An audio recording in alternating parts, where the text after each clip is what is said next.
The first book of Samuel, chapter 13. Saul reigned 1 year. When he had reigned 2 years over Israel, Saul chose for himself 3,000 men of Israel. 2,000 were Saul in Michmash and in the mountains of Bethel, and 1,000 were with Jonathan and Gibeah of Benjamin. The rest of the people he sent away, every man to his tent.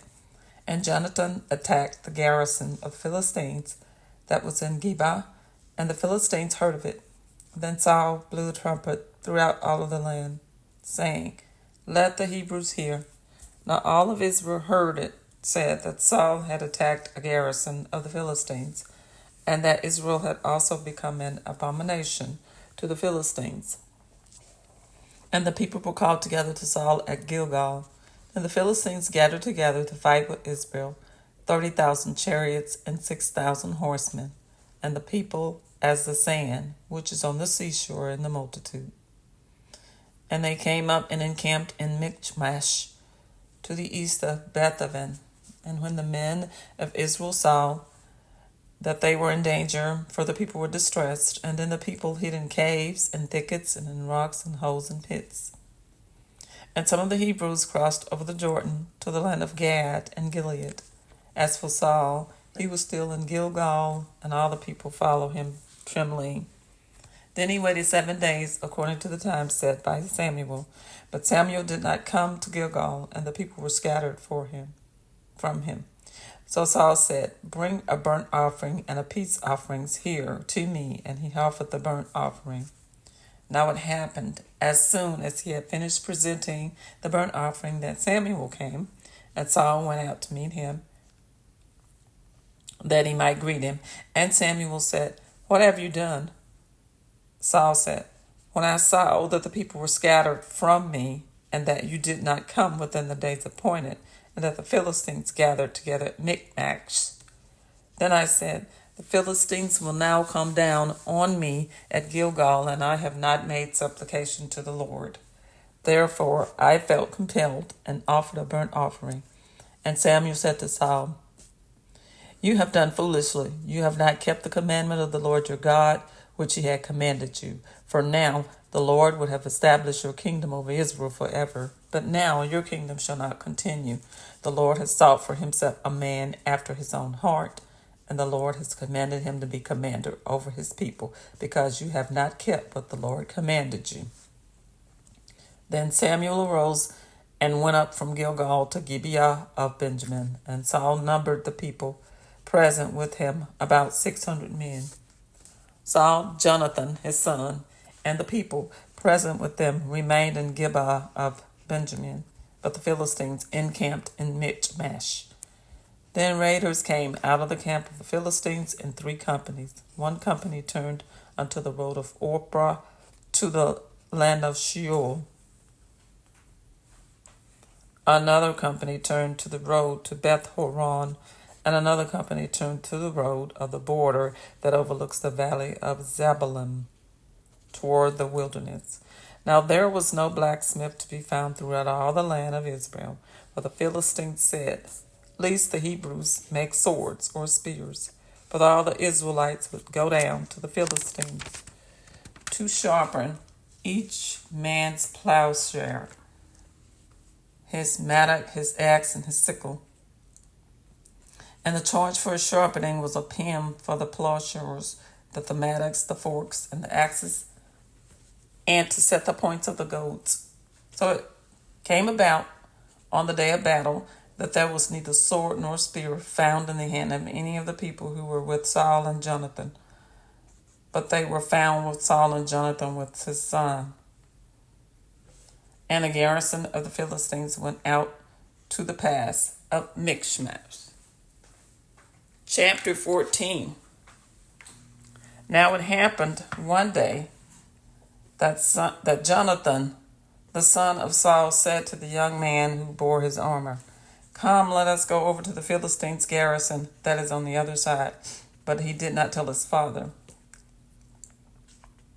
And Saul was sitting in the outskirts of Gibeah under a pomegranate tree, which is in Migron. The people who were with him were about 600 men. Aiah, the son of Ahitub, Ichabod's brother, the son of Phinehas, the son of Eli, the son of the Lord priest in Shiloh, was wearing an ephod. But the people did not know that Jonathan had gone. Between the passes by which Jonathan sought to go over to the Philistines' garrison, there was a sharp rock on one side and a sharp rock on the other side, and the name on one of the rocks was Bozez, and the name on the other was Sina.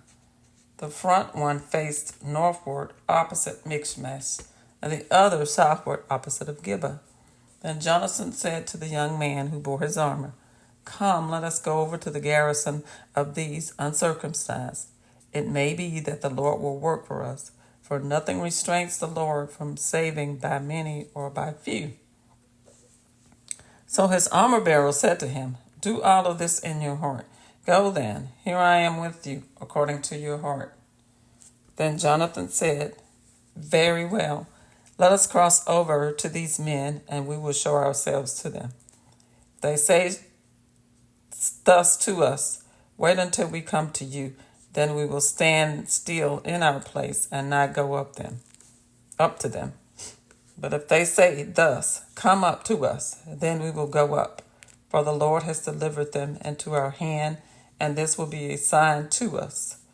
So both of them showed themselves to the garrison of the Philistines, and the Philistines said, "Look, the Hebrews are coming out of the holes where they have hidden." And then the men of the garrison called to Jonathan and his armor-bearer and said, "Come up to us, and we will show you something." Jonathan said to his armor-bearer, "Come up with me, for the Lord has delivered them into the hand of Israel." And Jonathan climbed up on his hands and knees with his armor-bearer after him. And they fell before Jonathan as he had came after him. His armor-bearer killed them. That first slaughter which Jonathan and his armor-bearer made was about 20 men within about half an acre of land. And there was a trembling in the camp and in the field and among all the people. The garrison and the raiders also trembled, and the earth quaked, so that it was a very great trembling.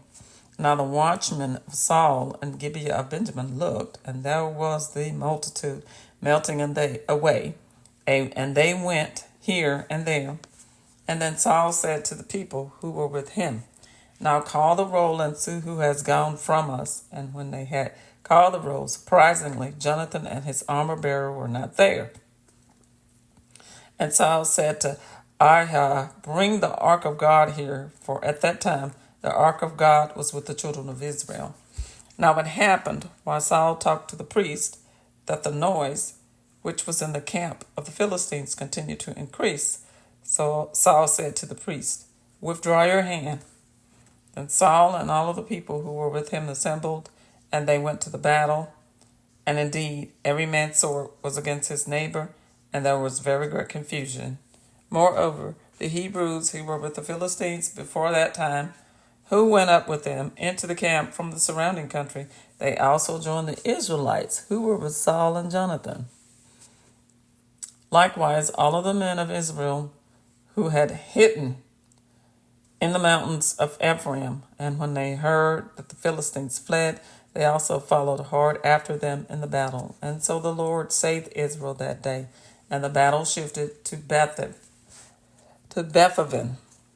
And the men of Israel were distressed that day, for Saul had placed the people under oath, saying, "Cursed is the man who eats any food until evening, before I have taken vengeance on my enemies." So none of the people tasted food.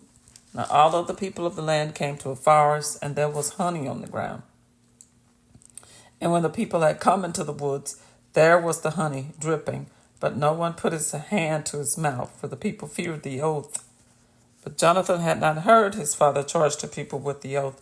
Therefore he stretched out the end of the rod that was with his hand, and dipped it in the honeycomb, and he put his hand to his mouth, and his countenance brightened. Then one of the people said, "Your father strictly charged the people with an oath, saying, 'Cursed is the man who eats food this day,' and the people will faint." Jonathan said, "My father has troubled the land. Look now, how my countenance has brightened because I tasted a little of this honey. How much better if the people had eaten freely today of the spoil of their enemies which they found. For now would there not have been a much greater slaughter among the Philistines? Now they had driven back the Philistines that day from Michmash to Aijalon, and so the people were very faint. And the people rushed on the spoil and took sheep, oxen, and calves, and slaughtered them on the ground, and the people ate them with the blood. And then they told Saul, saying, Look, the people are sinning against the Lord by eating with the blood. So he said, You have dealt treacherously. Roll a large stone to me this day. And then Saul said, Disperse yourselves among the people, and say to them, Bring me here every man's ox and every man's sheep. Slaughter them here and eat, and do not sin against the Lord by eating with the blood. So every one of the people brought his ox with him that night and slaughtered it there. And then Saul built an altar to the Lord, and this was the first altar that he built to the Lord. Now Saul said, Let us go down after the Philistines by night, and plunder them until the morning light, and let us not leave a man of them. And they said, Do whatever seems good to you. Then the priest said, Let us draw near to God here. And so Saul asked counsel of God, Shall I go down after the Philistines? Will you deliver them into the hand of Israel? But he did not answer him that day. And Saul said, Come over here, all of you chiefs of the people, and know and see what this sin was today.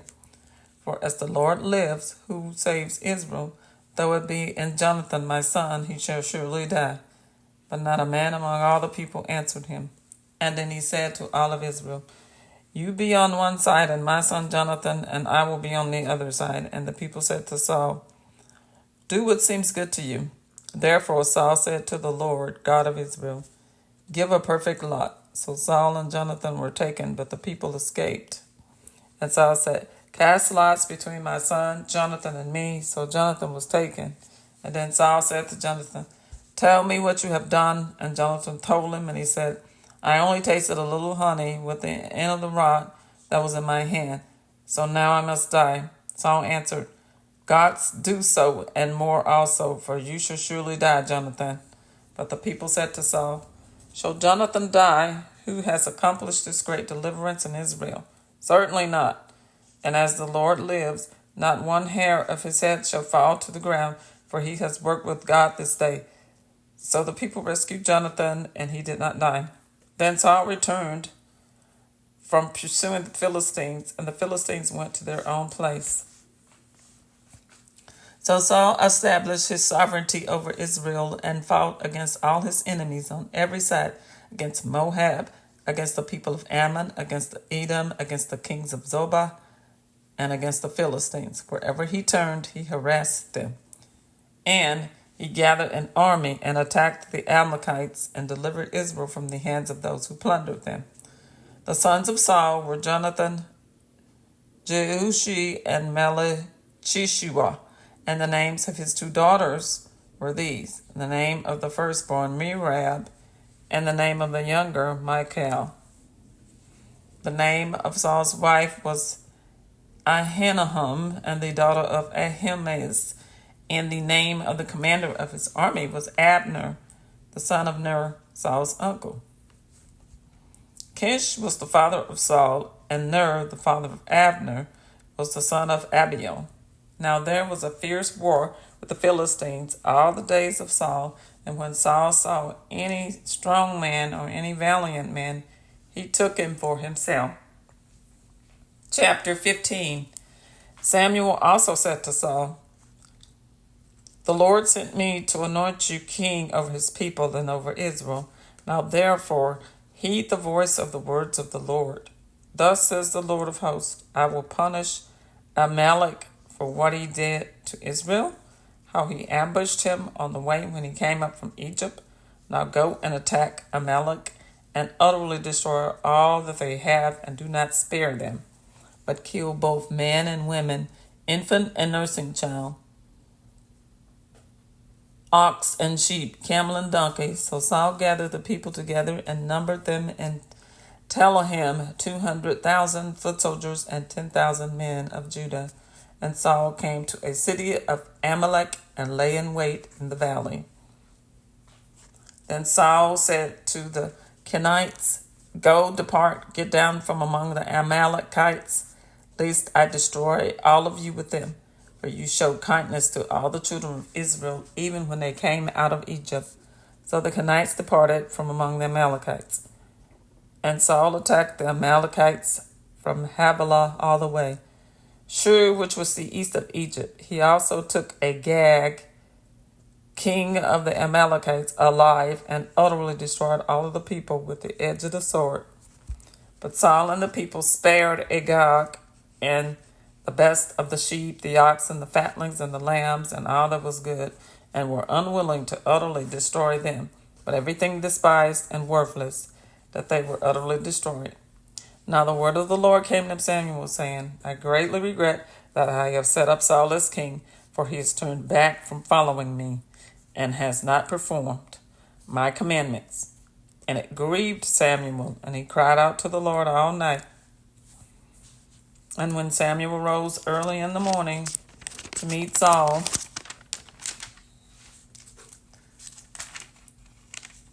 it was told Samuel, saying, Saul went to Carmel, and indeed he set up a monument for himself, and he has gone on around, passed by, and gone down to Gilgal. Then Samuel went to Saul, and Saul said to him, Blessed are you of the Lord, I have performed the commandment of the Lord.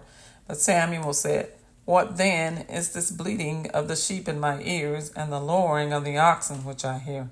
And Saul said, They have brought them from the Amalekites, for the people spared the best of the sheep and the oxen, and to sacrifice to the Lord your God, and the rest we have utterly destroyed.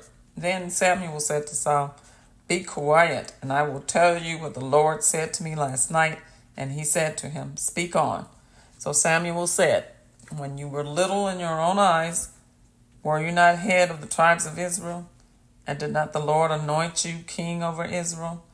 Now the Lord sent you on a mission, and said, Go and utterly destroy the sinners, the Amalekites, and fight against them until they are all consumed.